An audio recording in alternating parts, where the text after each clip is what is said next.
It's going to turn on their head because something is coming out of the sky, and I mentioned that before.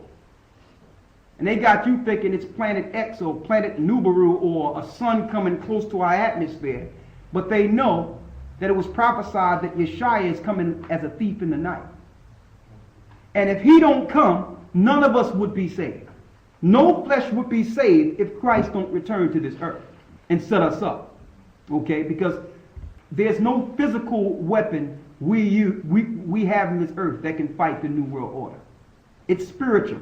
It's first us taking our spirit from their gods. See, the first stage in warfare is spiritual. The Most High did this to us, like I mentioned a couple of weeks ago, because we went against his commandments. We started following the other gods. So when we empower their gods, we empower them to rule over us.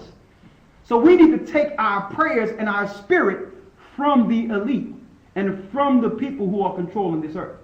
We need to leave all these churches. We need to leave all these mosques. We need to leave all these institutions out here, all together. Even though we may not be able to come together, we can leave these institutions and start praying to the correct Father together. That's the first thing we need to do. Because we're going to be saved from the spiritual realm. It's the spiritual realm that's going to make itself present. There's nothing in this earth that's going to save us. You're not going to save me, and I'm not going to save you. All right? When we come together, there's a spirit. Christ says, where two or more gathered, he's in the midst. So we have to come together and have our Father fight for us the way he did in old time. Shalom. Let's go to Joel, the 3rd chapter. Joel 3. Now don't forget, a few weeks ago we went into a lesson that said, be like pilgrims in the earth. Be like pilgrims in the earth. Who understood when we mentioned a few weeks ago to be like pilgrims in the earth? Who understood what that meant? Huh? Say it again. Be ready to make any place you go your temporary home. Okay? Don't think because you was born in any particular place in this earth, don't think that's home. All right? Don't think in your mind, well, what about my things? Like, how am I going to be able to sustain? Because you're so-called home now, and you're barely sustaining now. It's only by the grace of the Most High that we are sustaining now, and we are so-called home. But what about my things? What am I going to do? What the Lord say about that? I'm going to show you. Be prepared, because don't forget, these cats that are over this New World Order, I mean, they're setting everything up, man. They're setting they come to find out. I used to wonder, man, why phones are so cheap now, these cell phones. I was looking into that earlier. Cell phones are cheap. And I remember back in the day when they had these beepers, the pagers right next to you, they call beepers where we grew up at, the pagers. And they was $100, $150. So I'm wondering, you still have to call back. You still have to call back. I'm like, how can they make such technology and charge so little? Everybody on earth almost have a cell phone. Yeah. And here it is with the cell phones. They can read your text. As long as the battery in, it's a speaker. They can hear every conversation. Same thing with your computers here. Even when your computer is turned off, they can turn the speaker on and listen to it if you got it. And they can turn the camera on at any time. I'm like, why are they trying to surveil people? What's up with this?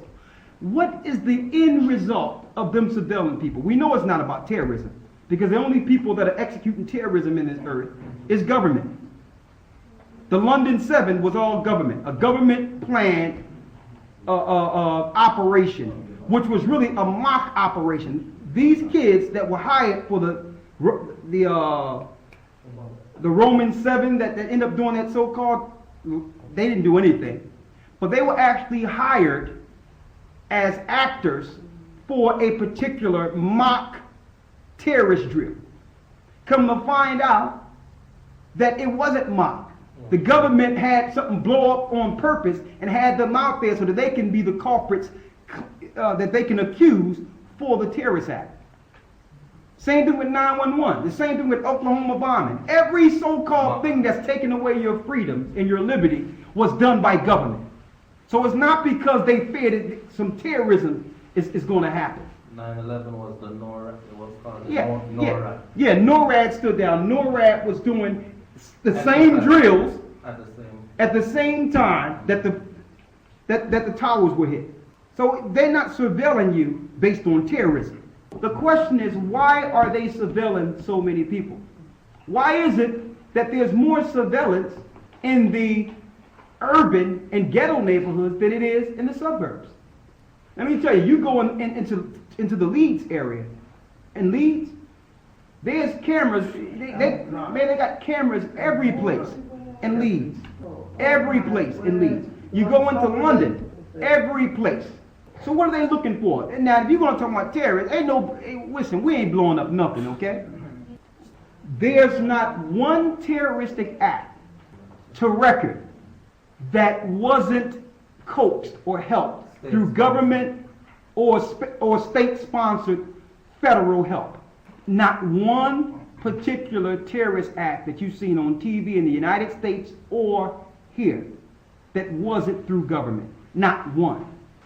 Like for instance, the so-called Unabomber, the guy that was so-called lighting his shoes up on a plane, supposed to be coming from London. You notice it's London in America, England in America, right? He was escorted on by federal agents.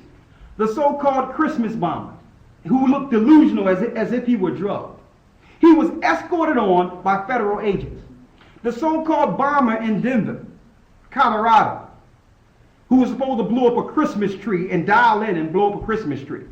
He was set up and paid to call on a cell phone. Now, if I'm tight on money and you ask me to make a phone call on a cell phone and you're going to pay me a couple of $1,000, are you going to make that phone call? Yeah. He didn't know that he was tied into a ring, that they were set up, rigged with a bomb. The government rigged a bomb and say, well, it was his fault because he's the one, he made the phone call. What happens? They go into these neighborhoods and go into these mental institutes and to these jails, and they recruit people and tell them, listen, we need you to help us with anti-terrorism. It's not real. We just need you to play these separate parts so that we'll know how to react in a terrorist scenario. And they think that they're doing a service to their government. This is how they do it. But really, there's no independent bomber or terrorist nowhere on this earth amongst us. It's them. And it's an excuse to put a camera in your face, to watch everything you're doing. You okay? To make you feel like a criminal just by walking. It's a shame because you go to one of these airports, you feel that you did something wrong. Automatically, you feel like a criminal. They got you taking off your shoes. And listen, man. Hey, what you got there? Oh, you can't bring this on. And as soon as you get on the other side, you got nothing but water and everything that you can get. Oh, yeah, this looks toxic right here. What you got here? You looking suspicious. You got water. We're not the terrorists, brother. So the question is, why are they surveilling us? Why? We're going to bring all this in. I want to open up a portion. So let me bring this out. Let's go to Joel, the 3rd chapter. We're going to show you what's going on the earth as far as Armageddon is concerned. The battle, the impending battle. Joel 3. Joel, chapter 3, verse 1. Go ahead. For behold, in those days and at that time, when I shall bring again the captivity of Judah and Jerusalem. What do it mean, bring again the captivity of Judah and Jerusalem? What does that mean? To begin to awaken the people. Don't forget, part of our captivity was losing our identity. At that same time, when I begin to bring again the captivity of my people, so I'm going to put a spirit in the earth to start wakening these people up. While these people are awakening, and coming back to me, what will happen? Read. Verse 2. I will also gather all nations and will bring them down into the valley of Jehoshaphat. Now, he will gather all nations and bring them to the valley of Jehoshaphat. Now, when it says gather all nations, the valley of decision or the valley of Jehoshaphat geographically is the Middle East. So that tells you it's the Most High behind them going into the Middle East. The NATO and the EU and all these different countries bringing their armies into the Middle East. So this is connected to us waking up.